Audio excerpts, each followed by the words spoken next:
नमस्ते, मैं हूं किशोर रजवानी। घड़ी इशारा कर रही है 9 बजे रात का। वक्त 100 बात की एक बात का। 100 बात की एक बात में आज उत्तरी गाजा के सबसे बड़े अस्पताल और हमास का कमांड सेंटर माने जाने वाले अल शिफा अस्पताल में इजराइल की सेना घुस गई और उसने अस्पताल में मौजूद हमास के लड़ाकों को सरेंडर करने की चेतावनी दे दी। उत्तरी गाजा में इजराइल के कंट्रोल का ऐलान होने के बाद यमन के हूथी विद्रोहियों ने एक बार फिर इजराइल पर मिसाइलें दागकर जंग का दूसरा मोर्चा खोल दिया। 2 दिन पहले हुई मसूद अजहर के करीबी जैश के आतंकी मौलाना तारिक की हत्या के बाद अब पाकिस्तान में लश्कर तैयबा के 2 और आतंकियों की सरेआम गोली मारकर हत्या कर दी गई और उत्तराखंड के उत्तरकाशी में टनल में फंसे 40 मजदूरों की जान बचाने के लिए चल रहे रेस्क्यू ऑपरेशन में मदद के लिए अमेरिका से मशीनें मंगवाई गईं। बड़ी खबर आई गाजा पट्टी में चल रहे इजराइल के ग्राउंड ऑपरेशन से जुड़ी हुई। जंग के 40वें दिन इजराइल की सेना गाजा शहर के अल शिफा अस्पताल में घुस गई, जहां उसने अस्पताल के एक हिस्से में ऑपरेशन शुरू कर दिया।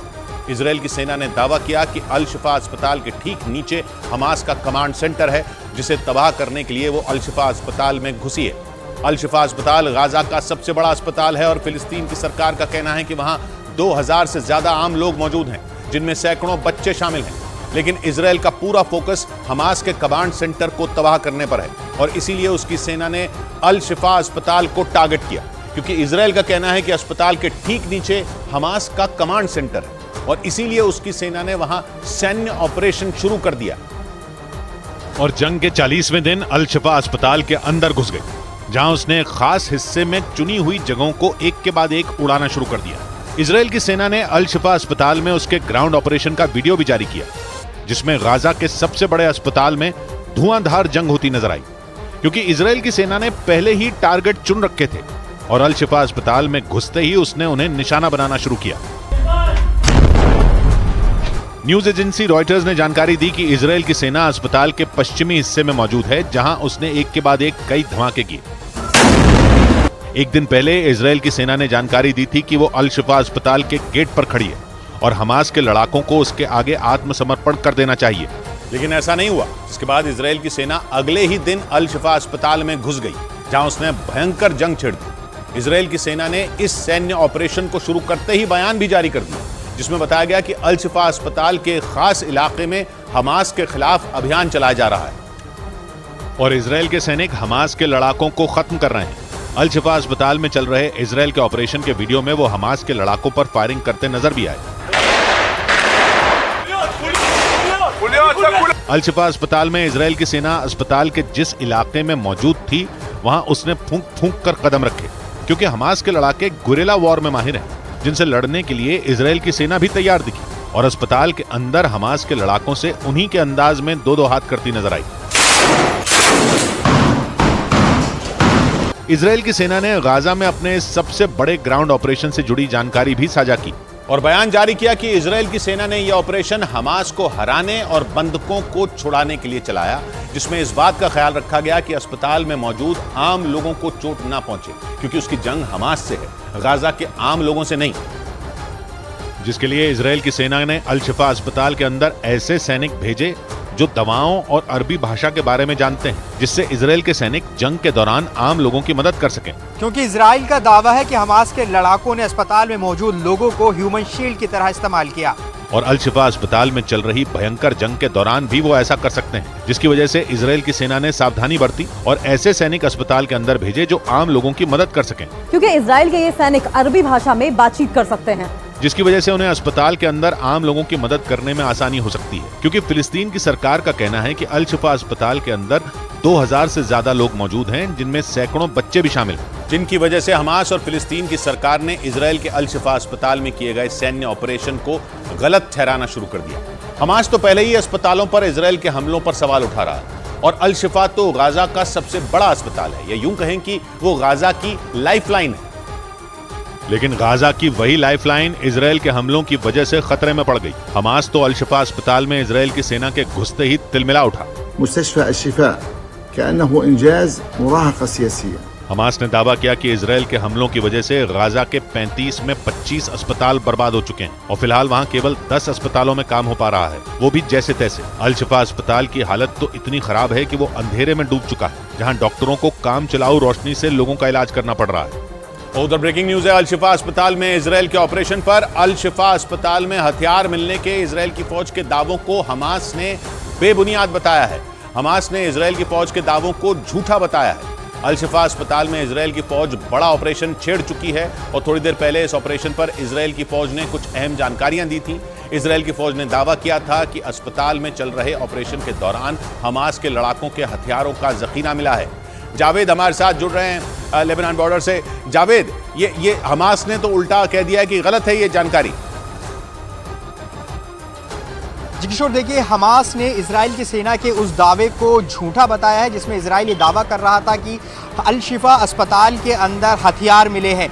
हमास का कहना है कि इजराइल का जो ये दावा है ये पूरी तरह से झूठा है और दिखावा है। देखिए, शुरुआत से ही इजराइल ये दावा कर रहा था कि अस्पताल के भीतर हमास ने कमांड सेंटर बनाया हुआ है, वहाँ बड़ी मात्रा में हथियार हैं। ऐसे में अब जब इजराइल की सेना अल शिफा पर है तो ऐसे में ये दावा इजराइल ने किया था कि वहाँ बड़ी मात्रा में हथियार मिले हैं, जिसे हमास ने झूठा बताया है। और एक लंबी जंग अल शिफा अस्पताल के आसपास देखिए चली है। ऐसे में हमास और का जो अब कहना है वो ये है कि इजराइल की सेना झूठा दावा कर रही है। जी जावेद, लेकिन अल शिफा अस्पताल में हमास के लड़ाकों और इजराइल की फौज के बीच भयंकर जंग छिड़ने की खबर है और अल शिफा अस्पताल धमाकों से गूंज उठा, जिसके बाद हमास और फिलिस्तीन की सरकार ने इजराइल पर निशाना साधा। लेकिन इजराइल की सेना ने दलील दी कि उसके निशाने पर केवल और केवल हमास के लड़ाके हैं, जिन्हें उसने अल शिफा अस्पताल में घुसने से पहले चेतावनी दे दी थी और उन्हें 12 घंटे का अल्टीमेटम दिया था, लेकिन हमास के लड़ाकों ने हथियार नहीं डाले। जिसके बाद इजराइल की सेना ने गाजा में हमास के कमांड सेंटर को खत्म करने के लिए सबसे बड़ा हमला किया। हालांकि इस दौरान उसने हमास के लड़ाकों के सामने आत्मसमर्पण का विकल्प खुला रखा, लेकिन हमास के लड़ाके इजराइल से दो हाथ करने को तैयार दिखे, जिसकी वजह से गाजा का सबसे बड़ा अस्पताल जंग के मैदान में बदल गया। क्योंकि इजराइल को यकीन है कि अल शिफा अस्पताल के ठीक नीचे हमास का कमांड सेंटर है और इसीलिए लगातार 3 दिनों तक इजराइल की सेना ने अल शिफा अस्पताल की घेरेबंदी की और अस्पताल के अंदर बमबारी से पहले उसके आसपास के इलाकों में बम बरसाए।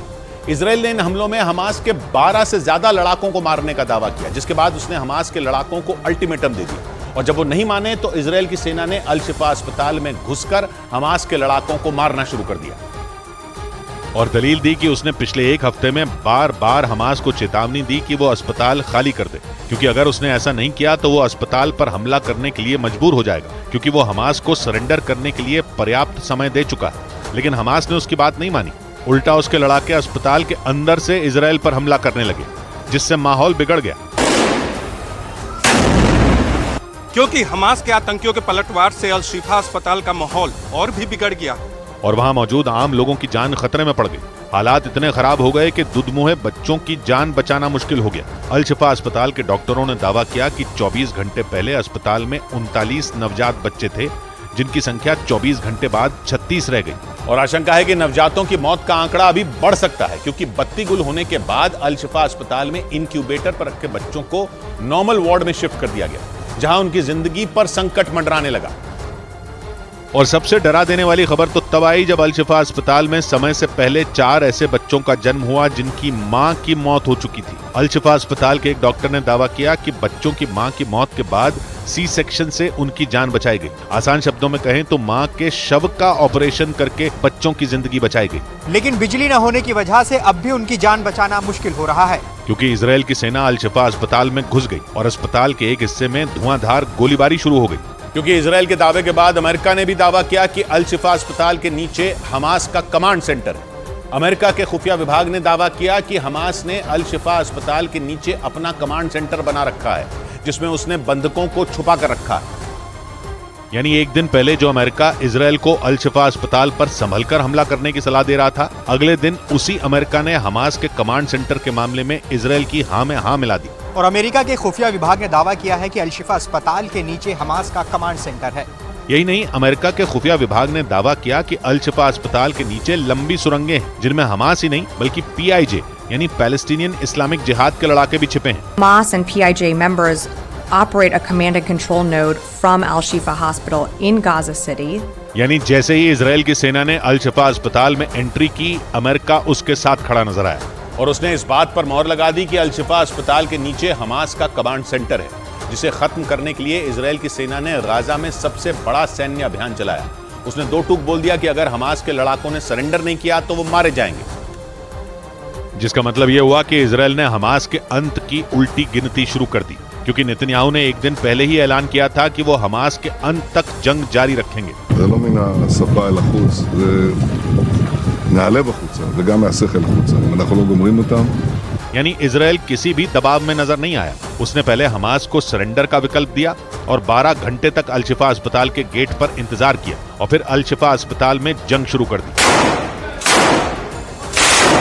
क्योंकि इजराइल ने हमास से बोल दिया था कि अगर उसके लड़ाके सरेंडर नहीं करेंगे तो मारे जाएंगे। यानी इजराइल ने जो कहा था वो करना शुरू कर दिया। लेकिन इस चक्कर में अल शिफा अस्पताल में मौजूद आम लोगों की जान पर बनाई, क्योंकि वहां 2000 से ज्यादा लोग मौजूद। हालांकि इजराइल ने दावा किया कि उसने किसी आम इंसान को निशाना नहीं बनाया। उल्टा उसके सैनिकों ने कोशिश की कि वो अस्पताल में मौजूद आम लोगों की सुरक्षा का ध्यान रखें और ये सुनिश्चित करें कि उनकी गोलियों की चपेट में कोई भी आम इंसान ना आए। बड़ी खबर आई गाजा से। खबर है कि इजराइल की सेना ने वहां हमले का दूसरा चरण शुरू कर दिया, जिसके बाद इजराइल के सैनिकों और टैंकों ने उत्तरी गाजा में घुसकर हमास के अहम ठिकानों पर कहर बरपाना शुरू कर दिया। खबर के मुताबिक वहां शरणार्थी कैंपों में ऑपरेशन चलाए जा रहे हैं, क्योंकि इजराइल का आरोप है कि हमास वहां रहने वाले लोगों को ढाल की तरह इस्तेमाल कर रहा है। इसीलिए इजराइल की सेना ने वहां छुपे हमास के लड़ाकों को ढूंढ ढूंढ कर उनका सफाया करना शुरू कर दिया। माना जा रहा है कि हमले का दूसरा चरण हमास की कमर तोड़ने वाला साबित हो सकता है, क्योंकि हमले के इस चरण में इजराइल की सेना उन जगहों को निशाना बना रही है जहां हमास के लड़ाकों के छिपे होने की आशंका है। इजराइल की सेना ने गाजा में जमीनी हमला शुरू करने से पहले ही 3 चरणों का ऐलान कर दिया था। और पहले चरण में इजराइल ने हवाई हमलों और ग्राउंड ऑपरेशन के जरिए दक्षिणी इजराइल से लगने वाली उत्तरी गाजा की सीमा में हमास के ठिकानों पर हमले किए, क्योंकि वहां मौजूद हमास के ठिकानों को वो कवच माना जा रहा था जिसे तोड़े बिना इजरायली सेना के लिए गाजा में घुसना खतरे से खाली नहीं था। इसीलिए पहले चरण में इजराइल ने उत्तरी गाजा की सीमा पर मौजूद हमास के एक एक ठिकाने को चुन चुन कर तबाह किया। दावा किया गया कि इसके बाद बड़े पैमाने पर हमास के लड़ाके वहां से भाग निकले और वो शरणार्थी कैंपों और आबादी वाले इलाकों में छिप गए, जिन्हें खत्म करने के लिए इजराइल की सेना ने गाजा में हमले के दूसरे चरण की शुरुआत कर दी। क्योंकि हमास को मिटाने पर तुली इजराइल की सेना ने हमले के पहले चरण को कामयाबी के साथ पूरा करने का दावा किया और दूसरे दौर में हमास को दोहरी चोट पहुंचाने में जुट गई। क्योंकि हमास पर हमलों के दूसरे चरण में इजराइल की सेना गाजा में काफी अंदर तक घुसकर उसके बड़े अड्डों को निशाना बना रही और इसी कड़ी में उसने गाजा के तीसरे सबसे बड़े शरणार्थी कैंप अल शती पर धावा बोल दिया। इजराइल के सैनिकों ने वहां जमीन और आसमान से एक साथ प्रहार किया, जिससे वहां हाहाकार मच गया। इजराइल की सेना ने खतरनाक टैंकों और बख्तरबंद गाड़ियों के साथ अल शती कैंप में जमकर कहर बरपाया। अल शती शरणार्थी कैंप उत्तरी गाजा में भूमध्य सागर के किनारे पर मौजूद है, जो करीब 90,000 लोगों का बसेरा है। गाजा के स्वास्थ्य मंत्रालय ने इजराइल की सेना पर शरणार्थी कैंप में आम लोगों को निशाना बनाने का आरोप लगाया और दावा किया कि इजराइल के हमले में वहां कई नागरिकों की मौत हो गई, जबकि इजराइल ने इससे साफ इनकार कर दिया और दावा किया कि उसके टारगेट पर सिर्फ और सिर्फ हमास के लड़ाके हैं। और इतना ही नहीं, इजराइल की सेना ने दावा किया कि अल शती शरणार्थी कैंप में हमास के कई अहम ठिकाने थे जो पिछले कई साल से चलाए जा रहे थे और दावा किया गया कि उन ठिकानों का इस्तेमाल हमास के लड़ाके इजराइल पर हमले के लिए कर रहे थे। इजराइल ने अल शती कैंप में हमास के ठिकाने होने का एक वीडियो सबूत भी जारी किया, जिसमें एक इमारत के अंदर बड़े पैमाने पर हथियार रखे नजर आए। दावा है कि इस इमारत को हमास ने अपना अड्डा बना रखा था। हालांकि इजराइल की सेना ने बाद में उस इमारत पर विस्फोटक लगाकर उसे हथियारों समेत उड़ा दिया। इजराइल की सेना ने अल शती शरणार्थी कैंप को घेरकर वहां जबरदस्त बमबारी कर दी। इस दौरान इजराइल के पैदल सैनिक वहां इमारतों में हमास के लड़ाकों को ढूंढ ढूंढ कर मौत के घाट उतारते नजर आए। इजराइल ने इस ऑपरेशन के दौरान अल शती कैंप में मौजूद हमास के ज्यादातर अड्डों को ध्वस्त करके उस इलाके पर अपना कंट्रोल जमाने का दावा किया। यानी हमास पर हमले के दूसरे चरण की शुरुआत में ही इजराइल के हाथ बड़ी सफलता लग गई। और इसके साथ ही इजराइल ने गाजा शहर के करीब मौजूद इलाकों में भी अपने हमले तेज कर दिए और वहां मौजूद गवर्नर हाउस समेत कई अहम इमारतों पर कब्जे का दावा किया। जबकि एक रोज पहले ही इजराइल की सेना ने हमास की संसद पर भी कब्जा कर लिया था, जिसकी एक तस्वीर जारी की गई थी। और दावा किया गया कि इजरायली सैनिकों ने गाजा में हमास की संसद पर कब्जा कर लिया। तस्वीर में इजरायल के सैनिक संसद में बैठे नजर आए थे और इसके एक दिन बाद ही इजरायल ने हमास को दूसरा बड़ा झटका दे दिया, क्योंकि दावा किया गया कि इजरायली सैनिकों ने गाजा में गवर्नर हाउस को भी अपने कब्जे में ले लिया। ये हमास के लिए बड़ी चोट मानी जा रही है। ऐसा इसलिए क्योंकि गवर्नर हाउस में ही हमास के खुफिया विभाग का दफ्तर होने का दावा किया जाता है। और तो और दावा है कि 7 अक्टूबर को इजरायल पर हमास ने जो खौफनाक हमला किया था उसकी सारी प्लानिंग यहीं तैयार की गई थी, जिसका बदला लेने के लिए इजरायल हमास को जड़ से मिटाने में जुटा है। हालांकि हमास भी इजरायल पर पलटवार का कोई मौका नहीं छोड़ रहा।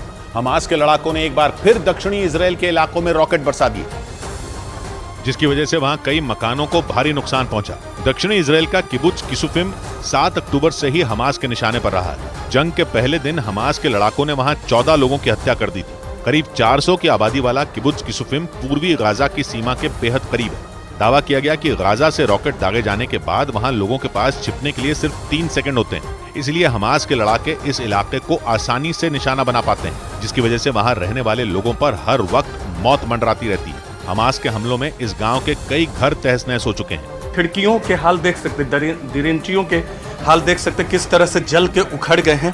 किबुत्ज किसुफिम इजरायल के उन इलाकों में एक है जहां सबसे ज्यादा खतरा है, इसीलिए इजरायल की सेना ने इस इलाके में डेरा डाल रखा है। हालांकि हमास सिर्फ गाजा के पास वाले इजरायल के इलाकों पर ही हमले नहीं बोल रहा, बल्कि उसके निशाने पर गाजा से कई किलोमीटर दूर के शहर भी हैं।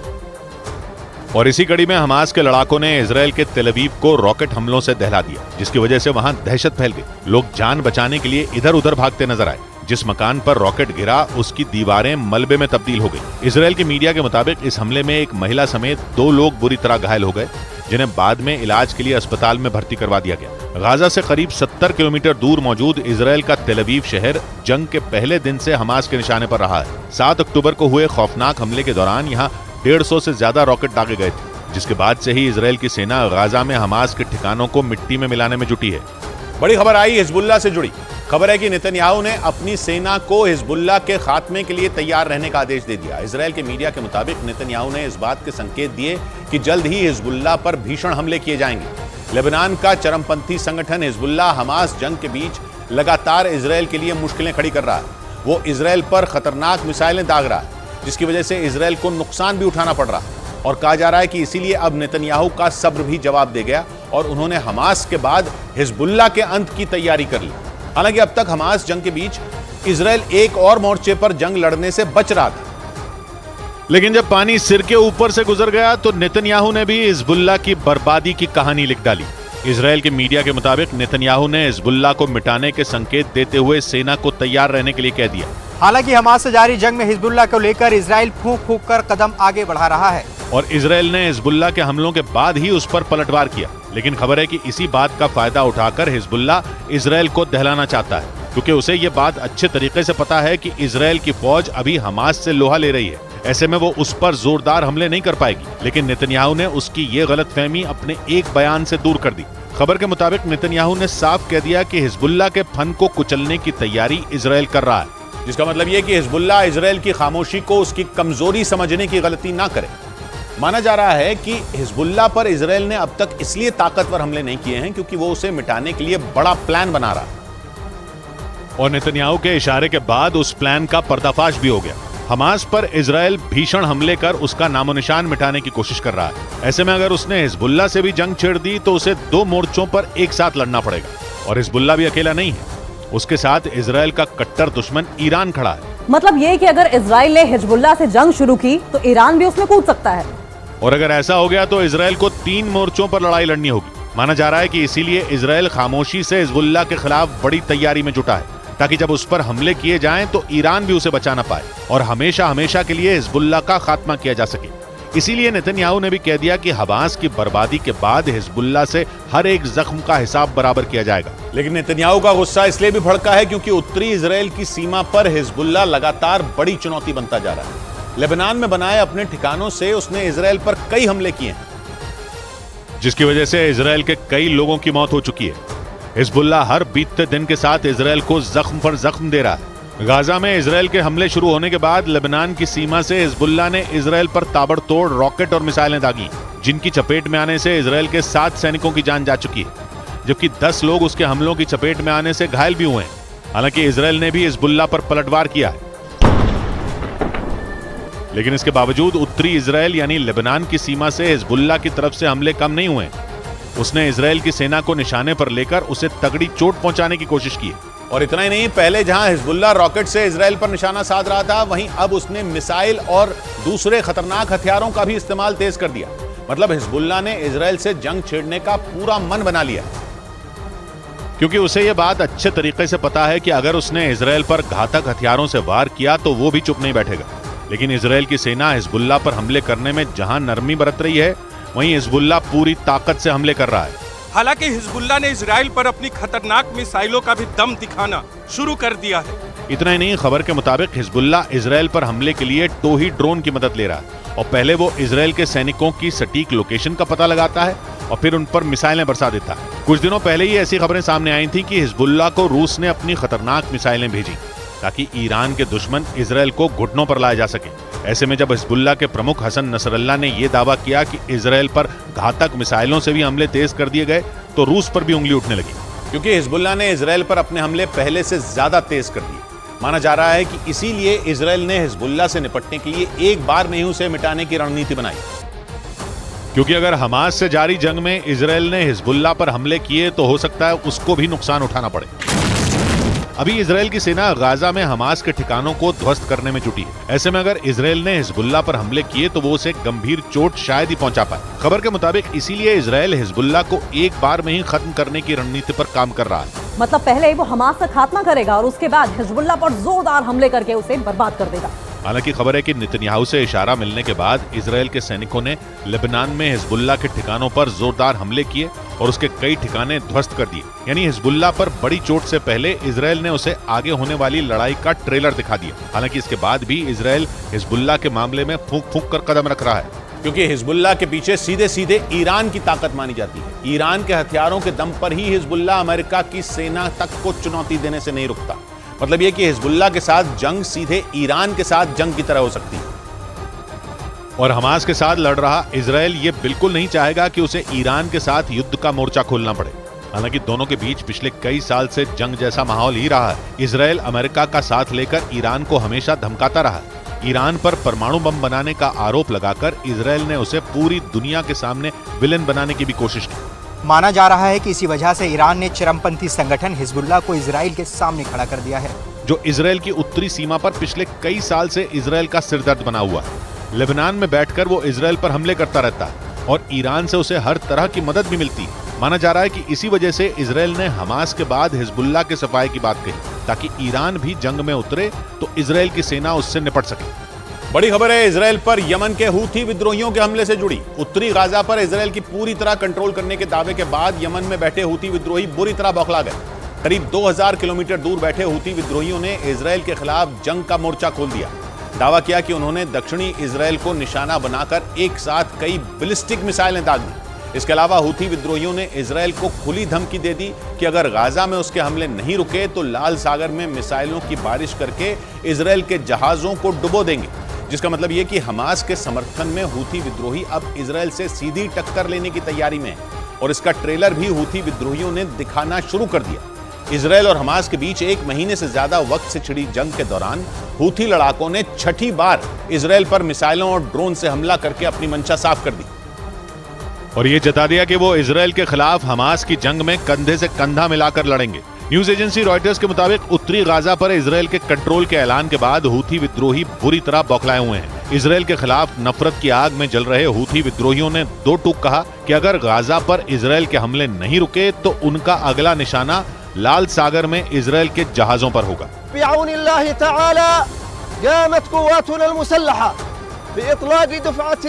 हूथी विद्रोहियों की इस खुली धमकी के बाद माना जा रहा है कि इजराइल और हमास की जंग के बीच युद्ध का एक और मोर्चा खुल सकता है।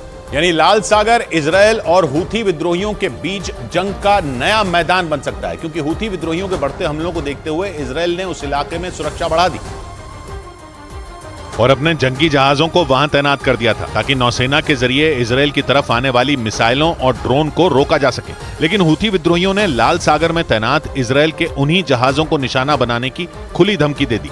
इजराइल, मिस्र, जॉर्डन, सूडान, सऊदी अरब और यमन से घिरे लाल सागर में इसराइल की नौसेना के साथ ही अमेरिकी जहाज भी तैनात हैं और अमेरिका की सेना लाल सागर से हूथी लड़ाकों के मिसाइल और ड्रोन हमलों को रोकने का दावा भी कर चुकी है। ऐसे में अगर हूथी विद्रोहियों ने लाल सागर में इजराइल के जहाजों को निशाना बनाने की कोशिश की तो जंग की आग और भड़क सकती है, क्योंकि हूथी विद्रोहियों ने न सिर्फ इसराइल के जंगी जहाजों पर हमले की धमकी दी है, बल्कि लाल सागर से गुजरने वाले उसके मालवाहक जहाजों को भी निशाना बनाने की खुली धमकी दे दी है। और इसके लिए हूथी लड़ाकों ने एक पोस्टर जारी कर दिया जिसमें उसके लड़ाके लाल सागर से गुजरने वाले इजराइल के एक मालवाहक जहाज पर मिसाइल से हमले करते दिखाई दिए और धमकी दी गई कि अगर गाजा पर हमले नहीं रुके तो इजराइल के मालवाहक जहाजों को ऐसे ही लाल सागर में डुबो दिया जाएगा। हूथी लड़ाकों ने दावा किया कि इजराइल के जहाजों को निशाना बनाने के लिए उसने समंदर किनारे अपनी मिसाइलें और रॉकेट तैनात कर दिए हैं। ब्रिटेन के अखबार ने दावा किया कि हूथी विद्रोहियों के पास ईरान से मिली कई ऐसी घातक मिसाइलें मौजूद हैं जो समंदर में लंबी दूरी तक मार कर सकती हैं। इसके अलावा उनके पास रिमोट से नियंत्रित होने वाली कई ऐसी आत्मघाती छोटी नावें मौजूद हैं जो विस्फोटक लेकर सीधे बड़े जहाजों से टकराकर तबाही मचा सकती हैं। क्योंकि हूथी की प्लानिंग लाल सागर में अटैक करके इजराइल के कारोबार को नुकसान पहुंचाने की है। क्योंकि लाल सागर में इजराइल के मालवाहक जहाज यमन के करीब से होकर गुजरते हैं, इसलिए इजराइल की सिरदर्दी बढ़ गई। लेकिन 2000 किलोमीटर दूर बैठे दुश्मनों से निपटने के लिए इजराइल ने भी लाल सागर में तगड़े इंतजाम कर रखे हैं। वहां इजराइल की सेना ने अपने मजबूत डिफेंस सिस्टम में एक एरो 3 मिसाइल डिफेंस सिस्टम की भी तैनाती की हुई है, जिसने इजराइल की सुरक्षा का ऐसा कवच तैयार किया कि हूथी विद्रोहियों के मिसाइल हमले बुरी तरह फेल हो गए। इजराइल की सेना ने दावा किया कि 4 दिन पहले हूथी लड़ाकों की बैलिस्टिक मिसाइलों को उसके एरो 3 मिसाइल डिफेंस सिस्टम ने इंटरसेप्ट कर हवा में ही नाकाम कर दिया था। इजराइल की सेना के मुताबिक एरो 3 सटीक हमले करने में माहिर है और चंद मिनटों में ही दुश्मन की मिसाइल को ट्रैक करके उसे हवा में तबाह करने का दम रखता है। इजराइल की सेना ने बताया कि इसे खास तौर पर लंबी दूरी की बैलिस्टिक मिसाइलों को रोकने के लिए ही तैयार किया गया था। इजराइल की सेना का दावा है कि उसका एरो 3 मिसाइल डिफेंस सिस्टम रूस के S-400 से भी ज्यादा ताकतवर है। और अगर ऐसा हुआ तो लड़ाई कितनी भयानक हो जाएगी उसका अंदाजा भी नहीं लगाया जा सकता, क्योंकि हूथी विद्रोहियों के कंधों पर ईरान का हाथ है और ईरान इजराइल और अमेरिका का सबसे बड़ा दुश्मन है। और उस पर गाजा में हमास, लेबनान में हिजबुल्ला और यमन में हूथी विद्रोहियों को हथियार और पैसे देकर पालने पोसने का आरोप लगता रहा है। इजराइल ईरान पर लगातार ये आरोप लगाता रहा है कि ईरान के इशारे पर ही HHH यानी हमास, हिजबुल्ला और हूथी लड़ाकों की ये तिकड़ी उसके शहरों में हमलों को अंजाम देती है। इजराइल के मीडिया के मुताबिक ईरान के इशारे पर ही गाजा पर हमलों के दौरान इजराइल से करीब 2000 किलोमीटर दूर बैठकर हूथी लड़ाकों ने दक्षिणी इजराइल के सैन्य ठिकानों को निशाना बनाकर हमले किए। इन हमलों के लिए हूथी विद्रोहियों ने बैलिस्टिक मिसाइलों और लंबी दूरी के ड्रोन का इस्तेमाल किया। हालांकि इजराइल ने दावा किया है कि हूथी की मिसाइलें इजराइल की हवाई सुरक्षा को भेदने में नाकाम रही हैं। लेकिन ईरान के पाले पोसे HHH के तीसरे H यानी हूथी लड़ाकों ने हमास जंग के बीच अमेरिका और इजराइल की टेंशन बढ़ा दी, क्योंकि यमन में सक्रिय हूथी विद्रोहियों ने हमास और हिजबुल्ला की तरह ही इजराइल को दुनिया के नक्शे से मिटा देने की कसम खाई। हूथी विद्रोही शिया मुसलमान हैं, उन्हें ईरान का खुला समर्थन मिला हुआ है, जिसके दम पर हूथी विद्रोहियों ने यमन में बीते 9 साल से कोहराम मचा रखा है। 2014 से वहां की सुन्नी सरकार और शिया हूथी विद्रोहियों के बीच सत्ता की लड़ाई छिड़ी हुई है। सुन्नी देश सऊदी अरब का आरोप है कि हूथी लड़ाकों को ईरान भड़काता है और हथियार के साथ पैसे भी पहुंचाता है। लेकिन 2015 में यमन से हूथी विद्रोहियों को भगाने के लिए सऊदी अरब लड़ाई में कूद पड़ा था और बीते 9 साल से वहां ईरान समर्थित हूथी विद्रोहियों और सऊदी अरब की सेना के बीच भयानक संघर्ष जारी है, जिसमें 3 लाख से ज्यादा लोग मारे जा चुके हैं, जबकि कई लाख लोग बेघर हो गए। लेकिन यहूदी देश इजराइल के खिलाफ लड़ाई में दुनिया के दूसरे मुस्लिम देशों की तरह हूथी विद्रोही ईरान और उसका दुश्मन सऊदी अरब भी सुर में सुर मिलाते नजर आ रहे हैं। ये तीनों ही गाजा पर इजराइल के हमलों से बुरी तरह भड़के हुए हैं। यानी यमन में सालों पुराने दुश्मनों का रिश्ता इजराइल और हमास की जंग की वजह से सुधरने की राह पर चल पड़ा, क्योंकि लड़ाई यहूदी देश और मुस्लिम देशों के बीच होती नजर आई, जिसकी वजह से ईरान को मुस्लिम देशों का अगुवा बनने और उनको एकजुट करने का मौका मिल गया। और इस मौके को भुनाते हुए ईरान ने दुनिया भर के मुस्लिम देशों से इजराइल के खिलाफ एकजुट होने की अपील कर दी। इजराइल के अखबार द टाइम्स ऑफ इजराइल के मुताबिक गाजा पर हमले के दौरान ईरान इजराइल के उत्तर में हिजबुल्ला, दक्षिण में हमास और इजराइल से 2000 किलोमीटर दूर यमन में हूथी विद्रोहियों को लगातार भड़का रहा है। लेकिन गाजा में जारी इस तनातनी के बीच तुर्की ने इजराइल से एक ऐसा सवाल पूछ लिया जिससे इजराइल के पास परमाणु बम होने के संकेत मिले। तुर्की के राष्ट्रपति ने बेंजामिन नेतन्याहू से पूछ लिया कि उनके पास कितने परमाणु बम हैं, जबकि इजराइल ने कभी भी परमाणु बम होने की जानकारी दुनिया को नहीं दी है। लेकिन तुर्की के राष्ट्रपति एर्दोआन के सवाल से आशंका जताई जाने लगी कि इजरायल दुनिया से कुछ छुपा रहा है। एर्दोआन ने बेंयामिन नेतन्याहू से पूछा कि इजरायल के पास कितने परमाणु बम हैं। एर्दोआन के सवाल का सीधा मतलब यह था कि तुर्की को इजरायल के दावों पर शक है। तुर्की को लगता है कि इजरायल के पास परमाणु बम मौजूद हैं, जिनका इस्तेमाल गाजा में हमास के खिलाफ किया जा सकता है। एर्दोआन ने यह बात तब कही जब वो तुर्की की संसद में बोल रहे थे। तुर्की लंबे वक्त से मांग कर रहा है कि गाजा पट्टी में इजरायल की फौज सीज फायर कर दे। हमास के खिलाफ इजरायल की जंग में पहले से परमाणु बम के इस्तेमाल की आशंका जताई जा रही है। यहाँ तक कि फास्फोरस बम जैसे केमिकल हथियार का तो इस्तेमाल हो भी चुका है। और इस जंग में परमाणु बम के इस्तेमाल का संकेत तो खुद इजरायल के एक मंत्री के बयान से मिला था। उन्होंने गाजा में हमास का सफाया करने के लिए परमाणु बम के इस्तेमाल की बात की थी। हालांकि उस बयान के बाद नेतन्याहू ने अपनी कैबिनेट से उनकी छुट्टी कर दी थी। लेकिन पूरी दुनिया में इस पर बहस जरूर छिड़ गई। दावा किया जाने लगा कि गाजा पट्टी में हमास के सफाये के लिए इजरायल परमाणु बम का इस्तेमाल कर सकता है। ऊपर से अमेरिका ने अपना एक ऐसा जंगी जहाज इजरायल की मदद के लिए भूमध्य सागर में भेज दिया जिस पर परमाणु हथियार तैनात है। गाजा पट्टी के पश्चिमी छोर पर भूमध्य सागर है, जहां अमेरिका का वो जहाज भेजे जाने की खबर आई। इसीलिए परमाणु हथियारों के इस्तेमाल की आशंका जोर पकड़ने लगी। पहले ही गाजा में इजरायल के ऑपरेशन में 11,000 से ज्यादा लोगों की मौत हो चुकी है। अगर परमाणु बम का इस्तेमाल हो गया तो गाजा पट्टी में बड़ा विनाश हो सकता है। इसीलिए नेतन्याहू के मंत्री के बयान के बाद इजरायल पर दबाव बढ़ने लगा और खासतौर पर मुस्लिम देशों ने एकजुट होकर अमेरिका पर दबाव बढ़ाना शुरू कर दिया।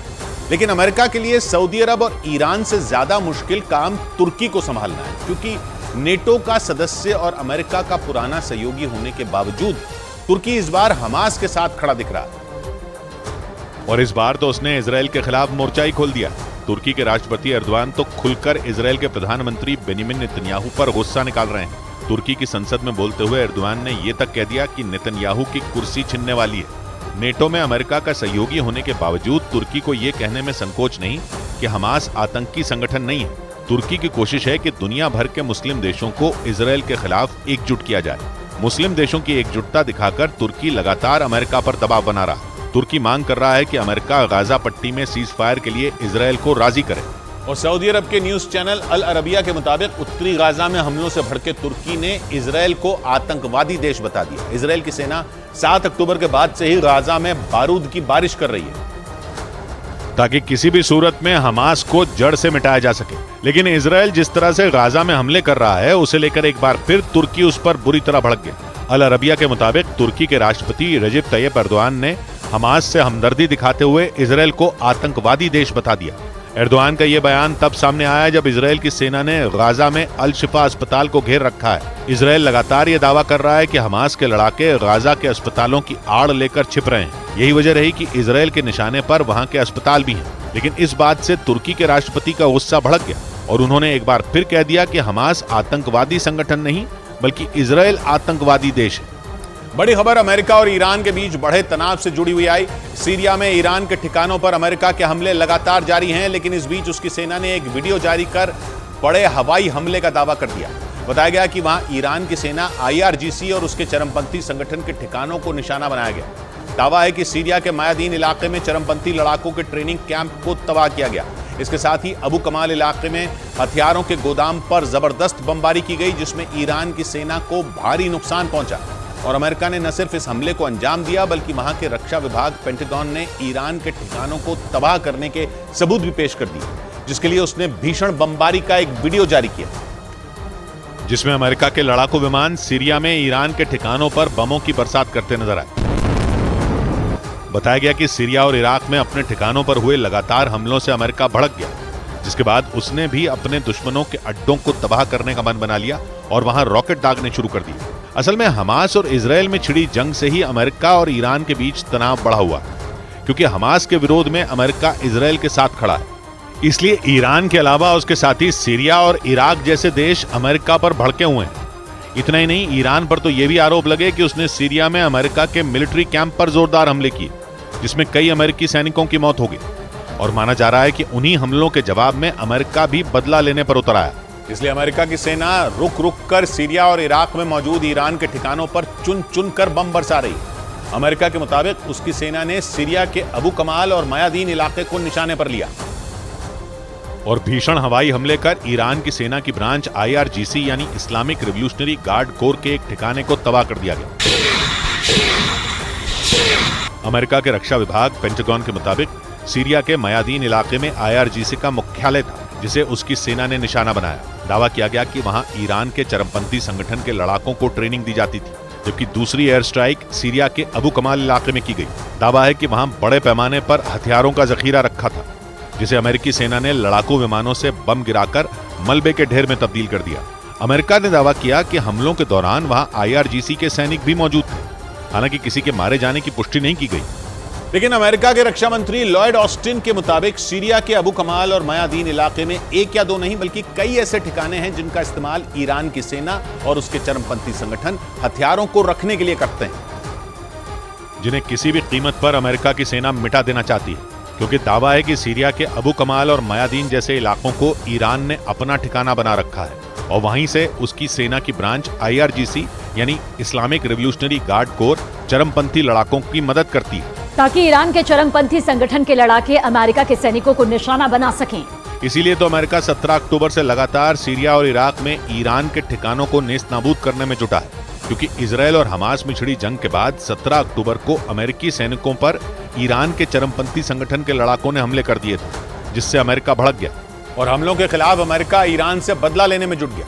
इसलिए उसकी सेना पश्चिम एशिया के देशों पर नजरें गड़ाए बैठी है, क्योंकि अमेरिका को एक और युद्ध का डर सता रहा है। इसलिए वो फूंक फूंक कर कदम रख रहा है, ताकि अपनी सुरक्षा करते हुए पश्चिम एशिया में एक और जंग को शुरू होने से पहले ही रोका जा सके। इसलिए अमेरिका ईरान, सीरिया और इराक जैसे देशों में डर पैदा करने की कोशिश में जुटा है, जिसके लिए उसने अपने सैनिकों की तैनाती बढ़ा दी और वहां निगरानी भी तेज कर दी। एक तरह से अमेरिका पश्चिम एशिया में अपने सेना की किलेबंदी कर चुका है और माना जा रहा है कि वो हथियारों के दम पर ही अपने दुश्मन देशों को घुटनों पर ला देगा। यही वजह रही कि अमेरिका F-15 और F-16 जैसे लड़ाकू विमानों को वहां उतार चुका है और ड्रोन के जरिए भी वो आसमान में नजर रख रहा है। जबकि अमेरिका ने अपनी ताकत दिखाने के लिए पेट्रियट एयर डिफेंस सिस्टम की तैनाती भी कर दी है, जिसमें पलक झपकते ही टारगेट को तबाह करने की ताकत होती है, क्योंकि पेट्रियट लंबी दूरी तक मार करने वाला एयर डिफेंस सिस्टम है। लेकिन अमेरिका की सेना और एयर डिफेंस सिस्टम की तैनाती से पश्चिम एशिया में तनाव बढ़ गया, जो हमास और इजरायल में चल रही जंग की आग में घी डालने का काम कर सकते हैं, क्योंकि अमेरिका ने यह साफ कर दिया कि उससे टकराना ईरान, इराक और सीरिया तीनों को बहुत भारी पड़ सकता है।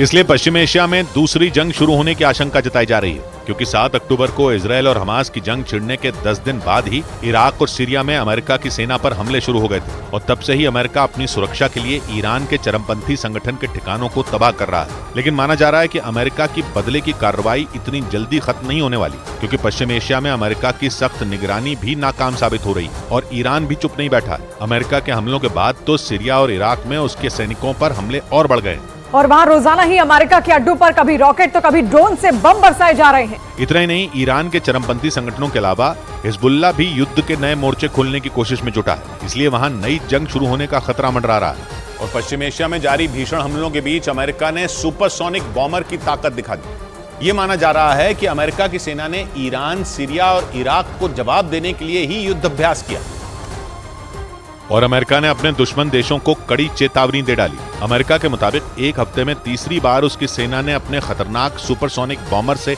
युद्ध अभ्यास किया, जिसका मकसद ईरान, सीरिया और इराक जैसे देशों के जहन में खौफ भरना है, ताकि अमेरिका की तरफ आंख उठाकर देखने से पहले उन देशों की सेना सोचने पर मजबूर हो जाए। दावा है कि इससे पहले 8 और 5 नवंबर को भी पश्चिम एशिया में अमेरिका ने अपने सुपरसोनिक बॉमर से युद्ध अभ्यास कर विरोधियों को संदेश दिया था। ऐसे में यह माना जा रहा है कि अमेरिका की सेना युद्ध अभ्यास के जरिए अपनी ताकत को परख रही है, जिससे कि बिना देरी किए किसी भी दुश्मन देश पर वार किया जा सके। इससे पहले उत्तर कोरिया को भी चेतावनी देने के लिए अमेरिका की सेना ने अपने सुपरसोनिक बॉमर से युद्ध अभ्यास किया था, क्योंकि अमेरिका का यह बॉमर बेहद शक्तिशाली माना जाता है, जिसका इस्तेमाल लंबी दूरी तक बम बरसाने के लिए किया जाता है, जिसकी वजह से यह बेहद खतरनाक हो जाता है। इतना ही नहीं, अमेरिका दावा करता है कि उसका सुपरसोनिक B-1 बॉमर 32,000 किलो से ज्यादा बारूद लेकर उड़ान भर सकता है। अमेरिका का यह बॉमर 24 क्रूज मिसाइलें लेकर उड़ सकता है और इसकी रफ्तार 1,500 किलोमीटर प्रति घंटा है। B-1 अमेरिका का वो बॉमर है जो सबसे तेज उड़कर दुनिया की किसी भी लोकेशन पर पहुंच सकता है। इसलिए पश्चिम एशिया में अमेरिका ने सुपरसोनिक B-1 बॉमर से युद्ध अभ्यास कर अपने दुश्मनों को चेतावनी दे दी। लेकिन इस बीच इजरायल का साथ देने पर अमेरिकी राष्ट्रपति जो बाइडेन अपने ही घर में घिरने लगे। 7 अक्टूबर को हमास के हमले के बाद जैसे ही इजरायल ने जवाबी कार्रवाई शुरू की थी, अमेरिका उसकी सबसे बड़ी ढाल बनकर खड़ा हो गया था। और उसने इजरायल को घातक हथियारों की मदद भेजी जिससे वो हमास को कड़ा जवाब दे सके। लेकिन इजरायल का साथ देने की वजह से जो बाइडेन को अपने ही घर में बगावत झेलनी पड़ रही है, क्योंकि बाइडेन प्रशासन के 40 विभागों और एजेंसियों के 400 कर्मचारियों ने उनको एक चिट्ठी लिखी और हमास के साथ जारी जंग में इजराइल के समर्थन करने का विरोध जताया। इसके साथ ही उन्होंने गाजा में तुरंत सीज फायर करने और मानवीय सहायता जारी रखने के लिए इजरायल पर दबाव बनाने की भी मांग की, क्योंकि इजरायल जिस तरह से गाजा में ताबड़तोड़ हमले कर बेकसूरों की जान ले रहा है, अमेरिका पर इस बात का दबाव बढ़ता जा रहा है कि वो जल्द से जल्द इस युद्ध को रुकवाए। और ऐसा इसलिए क्योंकि गाजा में जारी कत्लेआम के बावजूद अमेरिका इजरायल को अपने हथियार दे रहा है। और इसी वजह से राष्ट्रपति बाइडेन के खिलाफ मुकदमा भी दर्ज हो गया, जिसमें उन पर गाजा में फिलिस्तीनी नागरिकों पर हो रहे हमलों को न रोक पाने के साथ ही उनकी मदद करने में नाकाम होने का आरोप लगाया गया। लेकिन ये मुकदमा सिर्फ राष्ट्रपति बाइडेन के खिलाफ नहीं हुआ, उनके साथ वहां के विदेश मंत्री एंथनी ब्लिंकन और रक्षा मंत्री लॉयड ऑस्टिन के खिलाफ भी शिकायत दर्ज की गई, जिसमें उन पर गाजा में फिलिस्तीनी नागरिकों पर हो रहे नरसंहार में शामिल होने का आरोप लगाया गया। और ये मुकदमा न्यूयॉर्क के एक संगठन CCR यानी सेंटर फॉर कॉन्स्टिट्यूशनल राइट्स ने दर्ज किया, जिसमें कई फिलिस्तीनी समूहों और लोगों की तरफ से आरोप लगाया गया कि इजरायल ने गाजा में सामूहिक हत्याएं की और जबरन लोगों को उनके घर छोड़कर भागने को मजबूर किया, जो नरसंहार के बराबर है। CCR के मुताबिक अमेरिका इस नरसंहार को रोक सकता था, लेकिन वो उसे रोकने में न सिर्फ फेल हुआ बल्कि उसने इजरायल का साथ भी दिया। और इसी वजह से इजरायल जंग पर अमेरिका भी बढ़ गया, क्योंकि अमेरिका में इजरायल के खिलाफ भी प्रदर्शन हो रहे हैं और उसके समर्थन में भी, जिसकी वजह से पूरे अमेरिका में प्रदर्शन की आग भड़क गई। कुछ दिन पहले अमेरिका की राजधानी वॉशिंगटन DC में सैकड़ों फिलिस्तीन समर्थकों ने प्रदर्शन किया था, जिसके खिलाफ इजरायल के समर्थक भी सड़कों पर उतर आए। इजरायल का झंडा लेकर पहुंचे प्रदर्शनकारियों ने जमकर नारेबाजी की और गाजा में सीज फायर न करने के फैसले को सही ठहराया।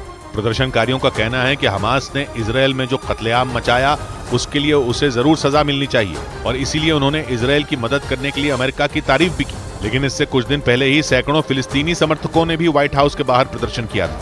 इस दौरान उन्होंने अल्लाहू अकबर के नारे भी लगाए थे। राष्ट्रपति बाइडेन के खिलाफ विरोध जताते हुए प्रदर्शनकारियों ने व्हाइट हाउस के गेट पर चढ़ने की भी कोशिश की थी और वहां की दीवार को भी लाल रंग से पोत दिया था। लेकिन बाइडेन के खिलाफ सिर्फ घर में ही नहीं बल्कि दुनिया के कई और देशों में भी प्रदर्शन हो रहे हैं, जिसकी एक तस्वीर दक्षिण एशियाई देश फिलीपींस से भी सामने आई।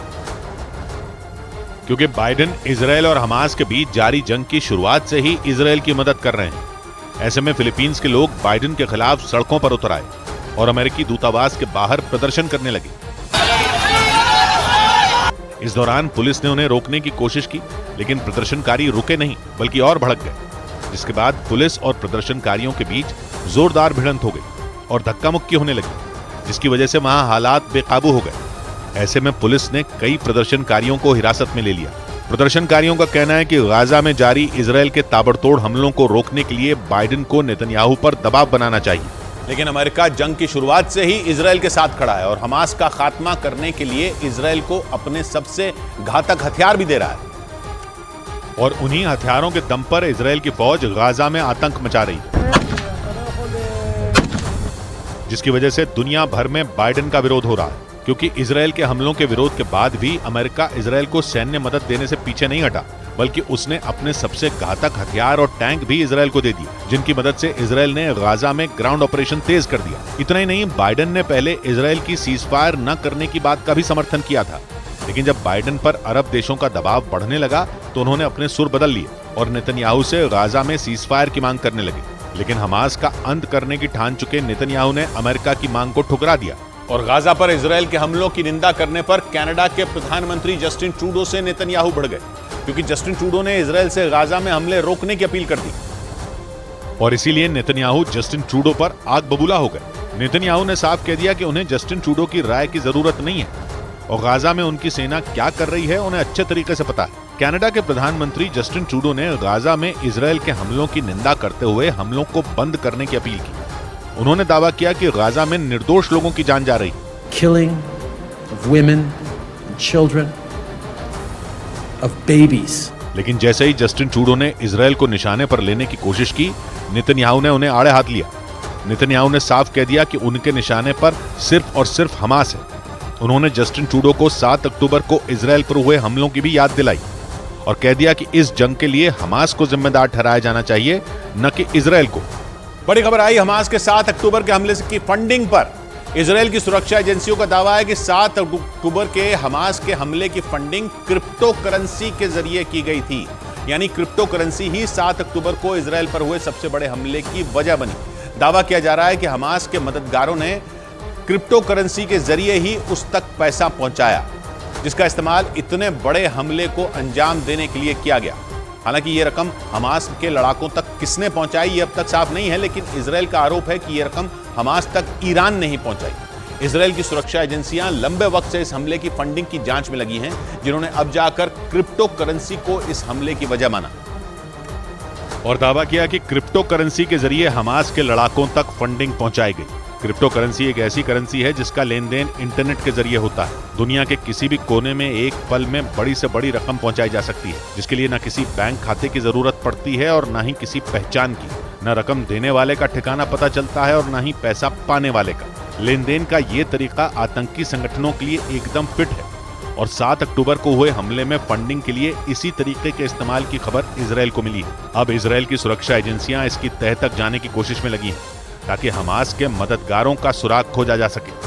इसके लिए इजराइल की एक बड़ी आईटी कंपनी के साथ अब वहां की खुफिया एजेंसी को भी काम पर लगाया गया। खबर है कि 7 अक्टूबर से पहले कई महीनों तक क्रिप्टो करेंसी के जरिए हुए लेन देन की जांच की जा रही है और खबरों के मुताबिक 100 से ज्यादा वर्चुअल खाते यानी वॉलेट ढूंढ लिए गए हैं, जिनके जरिए हमास के आतंकियों तक पैसे पहुंचाए गए। इंटरनेट पर क्रिप्टो करेंसी के जरिए लेन देन के लिए ई वॉलेट बनाए जाते हैं। इजराइल की कंपनी लायंसगेट नेटवर्क सालों से संदिग्ध लेन देन की जांच का काम कर रही है। इसी कंपनी ने इजराइल की सुरक्षा और खुफिया एजेंसियों को 100 से ज्यादा संदिग्ध ई वॉलेट की जानकारी दी। कंपनी की जांच के मुताबिक इन वॉलेट के जरिए लाखों डॉलर की रकम हमास से जुड़े लोगों तक पहुंचाई गई।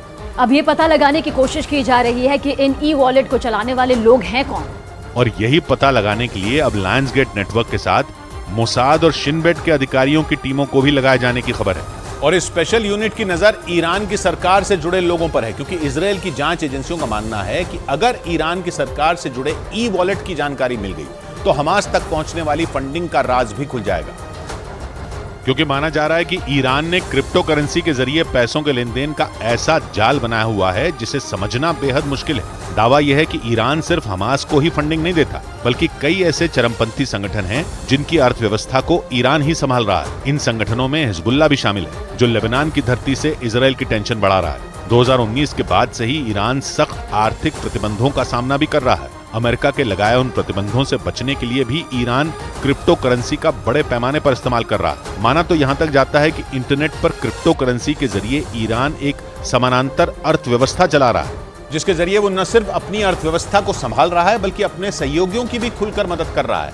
इसीलिए क्रिप्टो करेंसी के जरिए होने वाले लेन देन की तह तक जाने के लिए अमेरिका की सुरक्षा एजेंसियां भी लंबे वक्त से काम कर रही हैं। लेकिन उसका तोड़ निकाल पाना मुमकिन नहीं हो पा रहा, क्योंकि क्रिप्टो करेंसी में होने वाले लेन देन को पकड़ना बेहद मुश्किल है। क्रिप्टो करेंसी में लेन देन के लिए एक ई वॉलेट बनाने की जरूरत पड़ती है, जिसके लिए कोई पहचान बतानी जरूरी नहीं होती। ये ई वॉलेट कमोबेश वैसे ही बनता है जैसे इंटरनेट के जरिए नई ईमेल आईडी बनती है, लेकिन ये ई वॉलेट एक नए तरीके के बैंक अकाउंट की तरह होता है, जिसमें लेन देन की कोई सीमा नहीं होती।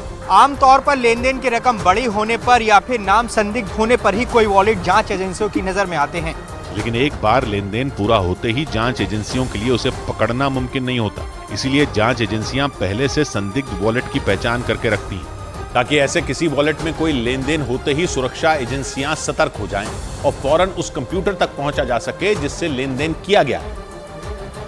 क्योंकि क्रिप्टो करेंसी से जुड़े किसी भी लेन देन की पहचान के लिए जांच एजेंसियों के पास केवल 2 ही चीजें होती हैं। पहला, उस लेन देन में शामिल ई वॉलेट, और दूसरा, इस्तेमाल हुए कंप्यूटर का आईपी एड्रेस। वॉलेट के जरिए किसी की पहचान करना लगभग नामुमकिन है, लेकिन आईपी एड्रेस के जरिए उस कंप्यूटर तक पहुंचा जा सकता है जहां से लेन देन किया गया है। इसलिए इन जांच एजेंसियों की नजर सिर्फ आईपी एड्रेस पर होती है, ताकि इसके जरिए लेन देन करने वाले शख्स के पते तक पहुंचा जा सके। लेकिन क्रिप्टो करेंसी के खेल में माहिर खिलाड़ी आईपी एड्रेस को मात देने के लिए भी कई तरकीब इस्तेमाल करते हैं। कंप्यूटर हैकर अपने कंप्यूटर का आईपी एड्रेस बदलने के लिए भी वीपीएन यानी वर्चुअल प्राइवेट नेटवर्क जैसी तकनीक का इस्तेमाल करते हैं। इसीलिए दुनिया भर में आतंकी घटनाओं को अंजाम देने के लिए क्रिप्टो करेंसी का इस्तेमाल बड़े पैमाने पर हो रहा है। ये बात टेरर फंडिंग पर नजर रखने वाली एजेंसी FATF यानी फाइनेंशियल एक्शन टास्क फोर्स भी कह चुकी है। और दावा कर चुकी है कि पूरी दुनिया में आतंकी संगठनों ने जांच एजेंसियों को मात देने के लिए क्रिप्टो की दुनिया में घुसना शुरू कर दिया है। FATF के आंकड़ों के मुताबिक 2022 में दुनिया भर में हुई आतंकी घटनाओं में 20% से ज्यादा में क्रिप्टो करेंसी का इस्तेमाल हुआ। टेरर फंडिंग के लिए फर्जी कंपनियों के जरिए लेन देन का मॉडल अब पुराना होता जा रहा है और दुनिया भर के आतंकी संगठनों की पहुंच क्रिप्टो करेंसी की तकनीक तक तेजी से पहुंच रही है। और FATF ने तो पिछले साल अपनी रिपोर्ट में ये तक दावा कर दिया था कि अगर क्रिप्टो करेंसी का गलत इस्तेमाल न रोका गया तो आतंकियों की फंडिंग को रोक पाना तो क्या, ट्रैक करना भी लगभग नामुमकिन हो जाएगा।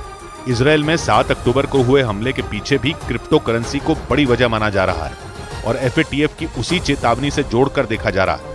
इसीलिए भारत समेत दुनिया के कई देश क्रिप्टो करेंसी पर कानून बनाने की दिशा में तेजी से काम कर रहे हैं, क्योंकि सबसे बड़ी टेंशन यह है कि पूरी दुनिया की अर्थव्यवस्था को क्रिप्टो करेंसी के दम पर चौपट तक किया जा सकता है। यहां तक कि कुछ देश तो खुद पर लगे आर्थिक प्रतिबंधों की काट के तौर पर भी क्रिप्टो करेंसी का इस्तेमाल धड़ल्ले से कर रहे हैं, जिनमें उत्तर कोरिया का नाम भी शामिल है। अमेरिका की खुफिया एजेंसी CIA कई बार दावा कर चुकी है कि क्रिप्टो करेंसी के जरिए उत्तर कोरिया दुनिया को चकमा दे रहा है। उत्तर कोरिया के हैकर दुनिया की कई बड़ी अर्थव्यवस्थाओं में सेंध लगाकर अपनी जेब भर रहे हैं। यहां तक कि ऐसे ही आरोप चीन पर भी लगते रहे हैं। दावा है कि चीन के हैकर भी क्रिप्टो करेंसी के जरिए दुनिया को चकमा दे रहे हैं। इतना ही नहीं, दुनिया के कई देशों में बैठे चीन के हैकर अलग अलग कंपनियों के जरिए दुनिया की आंखों में धूल झोंक रहे हैं और कई देशों की अर्थव्यवस्था को खोखला करने की कोशिश में लगे हैं। इसीलिए क्रिप्टो करेंसी का ये जाल पूरी दुनिया के लिए बड़ी टेंशन बन गया है। बड़ी खबर है गाजा से। खबर है कि गाजा में जंग खत्म होने के बाद पैलेस्टीनियन अथॉरिटी वहां शासन कर सकती है। अमेरिका ने यह सुझाव दिया है कि गाजा में युद्ध खत्म होने के बाद इजराइल का नहीं बल्कि पैलेस्टीनियन अथॉरिटी का शासन हो, जबकि इजराइल का कहना है कि हमास के खात्मे के बाद उसकी सेना का गाजा में रहना जरूरी है। लेकिन अमेरिका ऐसा नहीं चाहता और इसीलिए अमेरिका का मानना है कि हमास के खात्मे के बाद गाजा पर पैलेस्टीनियन अथॉरिटी का शासन हो सकता है। इजराइल और हमास के बीच जारी जंग के खत्म होने के बाद गाजा के भविष्य को लेकर चर्चा तेज हो गई और इस बीच अमेरिका ने यह सुझाव दिया कि युद्ध खत्म करने के बाद पैलेस्टीनियन अथॉरिटी गाजा पर शासन कर सकती है। एक रोज पहले ही अमेरिका ने साफ कर दिया था कि अगर इजराइल ने एक बार फिर गाजा पर कब्जा करने की कोशिश की तो उसके लिए अच्छा नहीं होगा और अमेरिका उसका साथ छोड़ देगा। जिसका मतलब साफ है कि अमेरिका गाजा में ना तो हमास का कब्जा चाहता है और ना ही इजराइल का। और इसी वजह से उसने इस बात की तरफ इशारा किया कि गाजा में युद्ध खत्म होने के बाद पैलेस्टीनियन अथॉरिटी शासन कर सकती है, क्योंकि अमेरिका को इस बात का डर है कि वेस्ट बैंक की तरह गाजा भी इजराइल के लिए परेशानी बन सकता है, क्योंकि तब उस पर गाजा से भी हमले हो सकते हैं, जिसके लिए अमेरिका को ही आगे आना पड़ेगा। और इसीलिए अमेरिका नहीं चाहता कि इजराइल गाजा पर कब्जा करे। एक रोज पहले नेतन्याहू ने बयान दिया था कि वो इस युद्ध के खत्म हो जाने के बाद अनिश्चित काल के लिए गाजा पट्टी की जिम्मेदारी लेने पर विचार कर रहे हैं, जिसका मतलब है कि इजराइल अपनी बातों से पलट रहा है, क्योंकि जंग की शुरुआत में नेतन्याहू ने कहा था कि वो सिर्फ गाजा से हमास का खात्मा करना चाहते हैं, उस पर कब्जा नहीं करना चाहते। लेकिन अब नेतन्याहू अपने दावों से उलट बात कर रहे हैं, जिससे नाराज अमेरिका गाजा पर शासन के लिए पैलेस्टीनियन अथॉरिटी का नाम ले रहा है। माना जाता है कि पैलेस्टीनियन अथॉरिटी फिलिस्तीन के लोगों के लिए एक अलग देश बनाना चाहती है, जिसमें वेस्ट बैंक, पूर्वी यरूशलेम और गाजा पट्टी जैसे इलाके शामिल होंगे। वेस्ट बैंक के कुछ हिस्से पर पैलेस्टीनियन अथॉरिटी का शासन भी है और बाकी का इलाका इजराइल के कब्जे में है। वहीं गाजा पर पूरी तरह से हमास का कंट्रोल है। ऐसे में पैलेस्टीनियन अथॉरिटी इजराइल से बात करके इस मसले का हल निकालना चाहती है। लेकिन इजराइल नहीं चाहता कि गाजा पर उसके अलावा कोई और कब्जा करे, क्योंकि इजराइल जानता है कि अगर उसने गाजा पर कब्जा कर लिया तो हमास या कोई और आतंकी संगठन उस तक नहीं पहुंच पाएगा। और इसीलिए हमास का खात्मा कर इजराइल गाजा पर कब्जा करना चाहता है, क्योंकि गाजा के 3 तरफ जमीन है और एक तरफ समंदर। गाजा पट्टी के उत्तर और पूर्व में इजराइल है और दक्षिण में गाजा पट्टी मिस्र से जुड़ती है। सिर्फ पश्चिम दिशा में उसकी सीमा भूमध्य सागर से जुड़ती है, जिस पर इजराइल का ही कब्जा है और यहाँ इजराइल की नौसेना की सख्त निगरानी है। ऐसे में इजराइल जानता है कि अगर उसने गाजा पर कब्जा कर लिया तो उसकी सेना के लिए चौतरफा निगरानी करना आसान हो जाएगा। और इसी वजह से इजराइल इस जंग को जीतने के बाद गाजा में सैन्य अड्डे बनाने पर भी विचार कर रहा है, जिसके लिए उसने अपनी सुरक्षा का हवाला भी दिया और दावा किया कि हमास पर लगाम लगाने के लिए सेना का गाजा में रहना जरूरी है।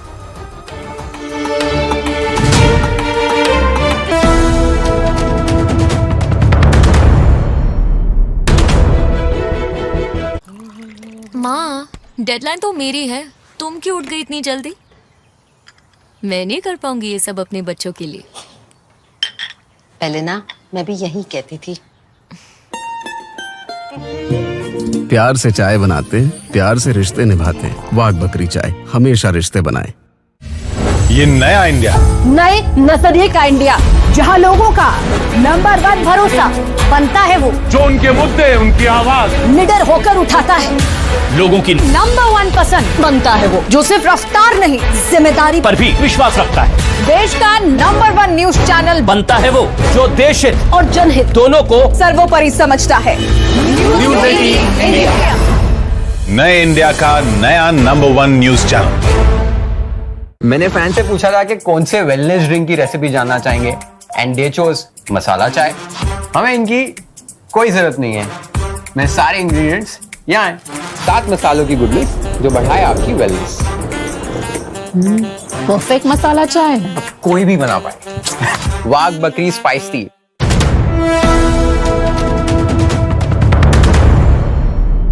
इजराइल का पूरा फोकस हमास के कमांड सेंटर को तबाह करने पर है और इसीलिए उसकी सेना ने अल शिफा अस्पताल को टारगेट किया, क्योंकि इजराइल का कहना है कि अस्पताल के ठीक नीचे हमास का कमांड सेंटर है और इसीलिए उसकी सेना ने वहां सैन्य ऑपरेशन शुरू कर दिया और जंग के 40वें दिन अल शिफा अस्पताल के अंदर घुस गए, जहां उसने एक खास हिस्से में चुनी हुई जगहों को एक के बाद एक उड़ाना शुरू कर दिया।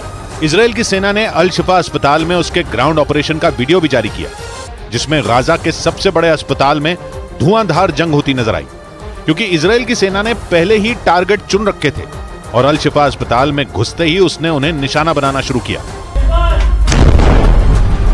न्यूज एजेंसी रॉयटर्स ने जानकारी दी कि इजराइल की सेना अस्पताल के पश्चिमी हिस्से में मौजूद है, जहां उसने एक के बाद एक कई धमाके किए। एक दिन पहले इजराइल की सेना ने जानकारी दी थी कि वो अल शिफा अस्पताल के गेट पर खड़ी है और हमास के लड़ाकों को उसके आगे आत्मसमर्पण कर देना चाहिए, लेकिन ऐसा नहीं हुआ, जिसके बाद इजराइल की सेना अगले ही दिन अल शिफा अस्पताल में घुस गई, जहां उसने भयंकर जंग छेड़ दी। इजराइल की सेना ने इस सैन्य ऑपरेशन को शुरू करते ही बयान भी जारी कर दिया, जिसमें बताया गया कि अल शिफा अस्पताल के खास इलाके में हमास के खिलाफ अभियान चलाया जा रहा है और इजराइल के सैनिक हमास के लड़ाकों को खत्म कर रहे हैं। अल शिफा अस्पताल में चल रहे इजराइल के ऑपरेशन के वीडियो में वो हमास के लड़ाकों पर फायरिंग करते नजर भी आए। अल शिफा अस्पताल में इजराइल की सेना अस्पताल के जिस इलाके में मौजूद थी वहां उसने फूंक फूंक कर कदम रखे, क्योंकि हमास के लड़ाके गुरिल्ला वॉर में माहिर हैं, जिनसे लड़ने के लिए इजराइल की सेना भी तैयार दिखी और अस्पताल के अंदर हमास के लड़ाकों से उन्हीं के अंदाज में दो हाथ करती नजर आई।